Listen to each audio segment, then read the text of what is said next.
Au jour où j'enregistre cette vidéo, j'ai 14 ans d'expérience dans l'enseignement du français et je n'ai jamais rencontré de personnes nulles en français. J'ai eu seulement 2 étudiantes qui n'avançaient pas, qui stagnaient. Mais c'était parce que leur objectif, en venant au cours de français, n'était pas d'apprendre le français, mais de faire une activité de loisir ensemble.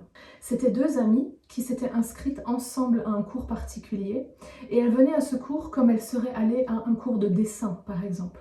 Leur objectif était simplement de faire une activité de loisir ensemble, pas particulièrement d'apprendre le français. Donc, elles n'avançaient pas vraiment. Si tu penses que tu es nul en français, c'est peut-être pour l'une des raisons suivantes. Première raison, peut-être que tu as eu une mauvaise expérience à l'école quand tu as essayé d'apprendre le français ou une autre langue. Dans ce cas, parle de cette expérience avec ton professeur. Il ou elle pourra t'aider à te focaliser sur tes points forts, le temps de reprendre un peu de confiance en toi. Deuxième raison, tu as eu un professeur avec qui ça s'est mal passé.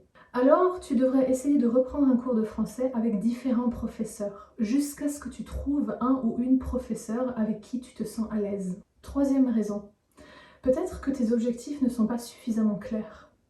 Dans ce cas, je t'invite à regarder la vidéo qui s'appelle « Comment définir des objectifs ». Le lien est dans la description. Et quatrième raison, tu penses que tu ne comprends rien en français ou tu détestes la grammaire. Là, je t'encourage à regarder les vidéos 3 et 4 dans cette série.